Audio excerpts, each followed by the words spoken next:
BJP राष्ट्रीय अध्यक्ष नियुक्ति पर लेटेस्ट अपडेट है। नवरात्रि में मिल सकती है नए अध्यक्ष को लेकर खुशखबरी। भाजपा को नया अध्यक्ष मिल सकता है नवरात्र में। श्राद्ध पक्ष के बाद बन सकती है नए अध्यक्ष के नाम पर आम सहमति। फर्स्ट इंडिया ने एक हफ्ते पहले ही इसे लेकर संकेत दे दिए थे। श्राद्ध पक्ष के बाद भाजपा के नए अध्यक्ष की घोषणा होने के संकेत फर्स्ट इंडिया ने पहले ही दिए थे और अब इंतजार कुछ दिनों का और है। नवरात्रि में मिल सकती है नए अध्यक्ष को लेकर खुशखबरी। भाजपा को नया अध्यक्ष मिल सकता है शारदीय नवरात्र में। श्राद्ध पक्ष के बाद नए अध्यक्ष के नाम पर आम सहमति बन सकती है। हालांकि इसे लेकर एक हफ्ते पहले ही फर्स्ट इंडिया ने संकेत दे दिए थे। श्राद्ध पक्ष के बाद भाजपा के नए अध्यक्ष की घोषणा होने के संकेत फर्स्ट इंडिया ने पहले ही दे दिए थे और अब ये लेटेस्ट अपडेट इस मामले में लेकर सामने आया है। श्राद्ध पक्ष खत्म होते यानी नवरात्र के शुरुआत के साथ ही इस शारदीय नवरात्र में बीजेपी को नया राष्ट्रीय अध्यक्ष मिल जाएगा। नाम को लेकर सहमति बन जाएगी, उसकी घोषणा कर दी जाएगी, ऐसे संकेत मिले हैं। बीजेपी राष्ट्रीय अध्यक्ष नियुक्ति पर ये लेटेस्ट अपडेट।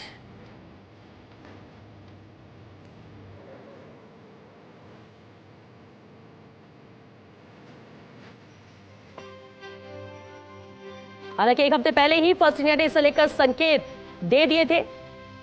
श्राद्ध पक्ष के बाद नवरात्र में अध्यक्ष की घोषणा होने के संकेत दिए। तो चलिए दिल्ली न्यूज एडिटर अदिति नागर हमारे साथ जुड़ चुके हैं। अदिति से अपडेट हम लेंगे, लेकिन इस वक्त की यह अहम खबर है भारतीय जनता पार्टी के राष्ट्रीय अध्यक्ष को लेकर ये लेटेस्ट अपडेट।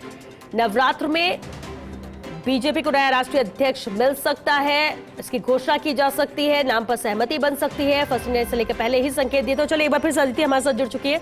अदिति, बेहद अहम है क्योंकि इंतजार लगातार बना हुआ है कि आखिर बीजेपी के राष्ट्रीय अध्यक्ष कौन होगा, किसे जिम्मेदारी दी जाएगी और जिस तरह से संकेत मिल रहे हैं नवरात्र में खुशखबरी आ सकती है और क्या कुछ जानकारी से लेकर मिल सके।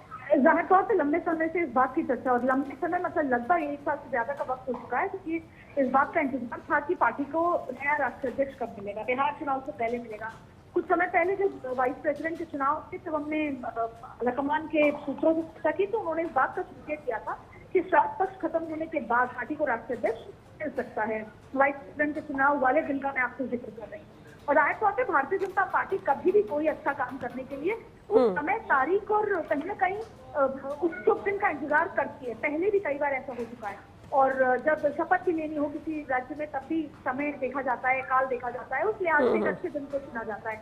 राष्ट्रीय अध्यक्ष लॉन्ग अवेटेड एक ये अनाउंसमेंट है जिसका इंतजार लंबे समय से। अच्छा, सिर्फ राष्ट्रीय अध्यक्ष की बात नहीं है, उत्तर प्रदेश के प्रदेश अध्यक्ष की भी अनाउंसमेंट होनी है। इसके साथ साथ गुजरात और कर्नाटक के भी अध्यक्ष का अनाउंसमेंट होना है। ऐसे में अब नवरात्रों में ही माना जा रहा है कि कभी भी राष्ट्रीय अध्यक्ष और साथ में उत्तर प्रदेश, कर्नाटक और के अध्यक्ष की भी अनाउंसमेंट की जा सकती है।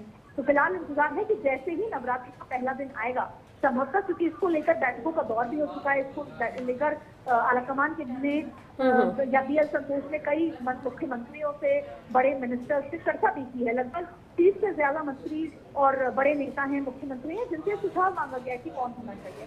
अब आपने देखा कि वाइस प्रेसिडेंट OBC और साउथ से आ गए हैं, तो लगातार चर्चाएं हैं कि JP नड्डा के हत्या के बाद किसी ब्राह्मण और किसी अपर कास्ट को लाया जा सकता है जो संगठन की समझ सकता है।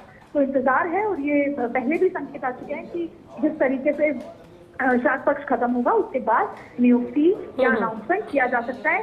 सवाल ये है कि 2 महीने बाद जो बिहार के चुनाव है और संभवतः उससे पहले ये अनाउंसमेंट किया जाएगा। और अभी तक JP नड्डा वो रिकॉर्ड तोड़ चुके हैं जिसमें उन्होंने सबसे लंबा कार्यकाल बतौर पार्टी के राष्ट्रीय अध्यक्ष पूरा किया। चलिए, बहुत शुक्रिया आदित्य इस पूरी जानकारी के लिए। तो इस शारदीय नवरात्र में घोषणा हो जाएगी ऐसा माना जा रहा है भारतीय जनता पार्टी के राष्ट्रीय अध्यक्ष की।